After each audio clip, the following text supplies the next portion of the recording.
Young dynamic lady जिनके घर वाले देखो आपने देखा होगा कुछ लोग घर में करते हैं कुछ लोग नहीं करते ऐसा नो इनके पूरे घर में आप देखो तो उसकी बहन कर रही है उसका भाई कर रहा है उसकी एक और बहन वो भी कर रही है पूरा फैमिली मोदी के को कर रहा है 100% मोदी के हैं तो उनको सुनते हैं पागल अग्रवाल जी जोरदार तालियां उनके लिए। Thank you so much sir. Sir ने तो कितना आसानी से बता दिया कि सब करते हैं तो मेरे को पूछो कितने नाक में दम आ गया है। यही बैठी बहन उसको मैंने बोला था चल चल मेरे साथ मोदी केयर कर तो क्या पप्पा को पता ना चलेगा तो तेरे को भी बाहर फेंकेंगे और मेरे को भी बाहर फेंकेंगे। मैंने एक कंपनी का सेमिनार अटेंड किया था किसको भी ले गई थी और उसमें इतना उजाला था कि पता ही नहीं चला 11 कब बज गए रात के। बाहर जाके पता चला अंधेरा हो गया। अब ना इसकी हिम्मत फोन करने की घर पे और ना मेरी हिम्मत। हम गए मुझे लगा सब सो गए होंगे अपने धीरे से घुस जाएंगे पता चला सभी गेट पे बैठे थे कि तुम आओ हम देखते हैं। तो बहुत प्रॉब्लम चली। नाम पायल अग्रवाल है बेसिकली बड़ौदा से हूँ और 19 साल की उम्र में मोदी केयर बिजनेस स्टार्ट किया था। लगभग हम पांचों भाई बहनों ने 18 साल के बाद पापा से मम्मी से पैसा लेना बंद कर दिया था। कुछ करना था और खुद के पैसों से करना था। देखो खुद के पैसे से पहले से ही आदत डाल लो शादी करने के बाद हस्बैंड मना करता तो दिल टूटता है। कुछ भी लेना हो पूछते हैं दे दो तो बोले नहीं। उसने रितेश सर ने कितना आसानी से बता दिया मैंने छोड़ दिया पीछे लग गया। पर ऐसा वाइफ के साथ नहीं होता। मांगते हैं तो पहले तो मनाही मिलती है। 90% लोगों को क्या होता है नहीं देते। और मुझे जिंदगी में 3 बहनें हैं और 2 भाई हैं। मम्मी हमेशा मेरे को झाड़ू पोछा बर्तन करने का बोलती थी मेरे को बहुत गुस्सा आता था और मैं मेरी मम्मी को डायलॉग मारती थी मम्मी मैं झाड़ू पोछा के लिए नहीं बनी। मेरी मम्मी बोले कौन से अमीर खानदान में या राजा के खानदान में जाने वाली है जो तुझको झाड़ू पोछा नहीं करना पड़ेगा। मैंने धीरे से मेरी झाड़ू उठाती थी और धीरे धीरे लगाना स्टार्ट करती थी। बोलती थी कुछ तो करना पड़ेगा ये झाड़ू नहीं लेना हाथ में। हाँ रोज सुबह मेरा डायलॉग यही होता था और रोज मेरी मम्मी बोलती थी बोलते ना जो सोचते हैं ना वो मिलता है। 2017 में मुझे मोदी केयर मिला 6 जनवरी को और मैंने शुरुआत की और एक ही डिसीजन लिया था खाली 5000 कमा लूं और राजा गद्दी पे बैठूंगी और झाड़ू पोछा काम वाली से करवा लूंगी और ये 5000 परमानेंट आने चाहिए। ससुराल में जाऊं तो काम वाली को भी लेके जाऊं जिससे मुझे कोई प्रॉब्लम नहीं हो। मोदी केयर की शुरुआत की सर ने बताया पूरी फैमिली बहन को कन्विंस करने की कोशिश की। बहन ने बोला जा शैम्पू साबुन अपने नहीं करेंगे। बड़ी बहन ने तो हद ही कर दी जितने मेरे रास्ते थे ना पॉकेट मनी के वो भी बंद करवा दिए। एक भरवाड़ से 75,000 रुपीस में ब्याज पे लेके आई और मैंने डेमो किट बनाई और इसको थोड़े दिन पहले मैंने मेरी सिस्टर को स्टोरी बताई थी बोला तूने बहुत स्ट्रगल किया मुझे भी लगता है मैं भी ब्याज पे लाऊं।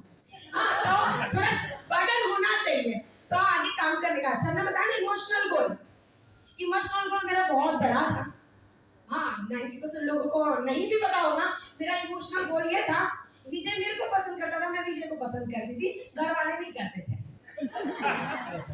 हाँ पर मेरे को इतना समझ में आता था कि अग्रवाल में शादी हो जाती है तो मेरे पापा ने तो ऐसा टारगेट दिया जो मेरे लिए कभी मुमकिन ही नहीं था। मेरे पापा ने बोला वो कैपेबल लड़का नहीं है उसके पास कोई इनकम नहीं है और मेरी मम्मी बोलती थी मैंने बहुत दुख देखे अब तू दुख में नहीं जाएगी इसलिए मैंने बोला मुझे चल एक टारगेट पूरा करते। मम्मी ने बोला 1 लाख कमा के दिखाओ करवा देंगे। मैंने बोला चल कुछ भी हो जाए। दिन ना देखा रात नहीं देखी सौराष्ट्र में टीम बनाई जूनागढ़ में बनाई एमपी में बनाई महाराष्ट्र में बनाई सब जगह बनाई। सुबह उठते ना 4 बजे तो भी मोदी केयर की डेमो किट दिखती है और रात को 12 बजे भी ऐसा लगता है लोग माथे के पास फोन रख के सोते ना हम डेमो किट करके सोते थे कि 2 मिनट भी लेट नहीं होना चाहिए। मुझे आज भी याद है 11 महीने मैंने रात को खाना नहीं खाया। 11 महीने मैंने रात को खाना नहीं खाया मम्मी पापा की गाली खाई और उससे इतना पेट भर जाता था कि रात को सीधा बेड दिखता था और मैं दिखती थी। और 11 महीने में जैसे मैडम ने बताया ना कि फॉरेन ट्रिप मैंने बताया ट्रिप अचीव की इतनी खुश थी। मम्मी के पास गई मम्मी अब तो मैं थाईलैंड जा रही। मम्मी का दूसरा जवाब था अपनी राजस्थान की लड़कियां अकेली नहीं जाती। और दूसरी टिकट अचीव करने के लिए मेरे पास 18 दिन थे दूसरी टिकट और बिजनेस कितने का था 3 लाख रुपए का। मैंने विजय को बोला जाऊंगी तो सही थाईलैंड कुछ भी हो जाए। और सर ने जो दिन मेरा प्रोग्राम रखा ना वो मेरी सेलिंग स्किल उस टाइम पे आई थी। मैंने 3 लाख का प्रोडक्ट 18 दिन में बेचा था और वो मेरे भाई की और सर ने बताया ड्रीम बोर्ड मैंने मेरे घर पे पहले ड्रीम बोर्ड लगाया था एक प्लेन बनाया था और मेरी फोटो चिपका दी कि ये प्लेन में मेरे को उड़ना है। हाँ, और थाईलैंड ट्रिप मिली थी, मैं मेरे भाई को लेके गई थी और भाई को और मैंने ड्रीम में बनाया था कि हमारे खानदान में कोई फ्लाइट में नहीं बैठा ना, पहले मैं बैठूंगी। जैसे ही एयरपोर्ट आया और जैसे ही फ्लाइट आई, मेरा भाई जा रहा था, मैं बोला रुक, क्वालीफाई मैंने रुक जा। उसको मैंने बाइक का उतार दिया, मैंने बोला मुझे चेक करना पीछे से आने जा, पहले मैं बैठ आती फिर मैं बुलाने आऊंगी। मैं बैठ के आई तो मैंने बोला भाई अब आ जा। अब जैसे ही डोर वाली खिड़की में से सब कुछ दिखता है, तो मेरे भाई ने बोला तेरी जगह अच्छी है, मैं यहाँ आ जाता हूँ। मैंने बोला क्वालीफाई की थी तो बोले बैठने तो दे। मैंने बोला ठीक है चल बैठ ले। फिर वो वहाँ बैठा, मैं यहाँ बैठी। फिर मेरे से धीरे से पूछता है तेरी कंपनी तो बहुत बढ़िया है। अब कोई ऐसा बोले तो कितना गुस्सा है, क्योंकि क्वालीफाई करने में तो नाक में दम आ गया था क्योंकि उसको तो फ्री में मिली। फिर भाई दूसरा सवाल उसका, पापा के साथ 7 साल से काम कर रहा हूँ, गोवा भी नहीं गया, तेरे को तो खाली ये बोला कि तुम्हारी मोदी कह रहा अच्छी है एकदम, तो तुम मेरे को थाईलैंड ले आई। मैंने बोला सच बोल रही हूँ भाई, काटो तो खून नहीं, बारी खुलती तो पहले तेरे को ही नीचे फेंकती, क्योंकि मेरे को पता है कैसी हालत। ऐसा करके थी मैं उसको ले गई थी और थाईलैंड ले जाने का एक ही रीजन था कि इसका माइंडसेट हो गया ना तो मेरे घर में से जितने भी पत्थर थे ना वो सारे हट जाएंगे। और उसको थाईलैंड ले जाने के बाद, वहां से आने के बाद उसने मुझे एयरपोर्ट में एक दिन ऐसा बोल दिया कि काम करना मैं तेरे को सपोर्ट करूंगा, उसमें भी कंडीशन अप्लाई, तू बड़ोड़ा बड़ोड़ा में खुद कर लेना, बाहर चलेंगे तो थोड़ा बहुत प्लान में बता दूंगा और तेरे बॉडीगार्ड बन के आऊंगा। बोला तू कुछ भी बन गया पर तू चल, खाली एक बार रजा मिल जाए घर से। और दोस्तों ऐसे करके शुरुआत की थी, फिर सिंगापुर गई थी। रिश्तेदार को तो बता के कोई फायदा नहीं, क्योंकि वो लोग तो यही चाहते हैं कि नीचे गिरे ऊपर ना जाए, और रिश्तेदार को कितने भी बताओ कुछ फर्क नहीं पड़ता। मैंने बहुत लोगों को कॉल किया, मेरे सभी जिया जी ने मेरे को मना कर दिया कि तेरे पागल बनाने के धंधे में मुझे इंटरेस्ट नहीं है, पहले खुद बेवकूफ बनो फिर 4 को बेवकूफ बनाओ, फिर वो 4 मिलके पूरे गांव को बेवकूफ बनाते हैं, ऐसे वाले धंधे में मेरे को नहीं आना।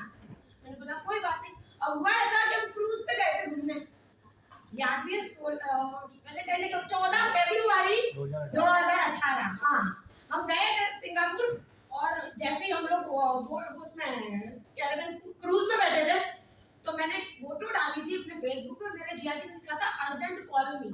मुझे लगा दादी गई जाने वाली थी, मेरे को लगा कि दादी गई, इसलिए अर्जेंट कॉल मी, क्योंकि मोदी के तो उनको इंटरेस्ट ही नहीं था। फिर मैंने बोला ठीक है कर रही थी, चलो कुछ पूछ रही थी। बोले सिंगापुर गई है? मैंने बोला हाँ। कोई बेवकूफ बनाने वाले धंधे में से? मैंने बोला हाँ। आके पहले मेरे को बेवकूफ बनाना पर सिंगापुर लेके चला। तो कहने का मतलब ये है प्रॉब्लम चैलेंजेस तो बहुत आएंगे, हाँ। और जो 75,000 और विजय जो मेरा टारगेट था कि एक बार ये सब कर सकती हूँ, मोदी क्या करना है और ये सब पाना है, और चल पड़े थे रास्ते में। और मैडम को पता है लंदन ट्रिप आई थी, उसके लिए बहुत काम किया। मैंने बोला और उस टाइम हमारा प्लानिंग भी ऐसा था, कुछ हो या ना लंदन ट्रिप अचीव करते हैं, घर वालों को मना के कोर्ट मैरिज कर लेंगे और लंदन दोनों साथ में चलेंगे। इतने बड़े बड़े सपने देख लिए थे। और पता चला कि लंदन टॉप 50 अर्नर का जब अनाउंसमेंट हुआ ना तो हम सोच रहे थे अब नाम आएगा, अब नाम आएगा, अब नाम आएगा। दोस्तों 51 नंबर हमारा था, 50। और हाँ दुख इस बात का नहीं था 51 आया, पता चला कि खाली 153 रुपए के लिए हम रह गए। 50 वाला था, हाँ 50 वाले का 153 रुपए हमसे ज्यादा था और हमारा 153 कम था। अब 2 दिन तो उसमें सदमे में रहे, क्योंकि जाना था लंदन पर नहीं जा पाए।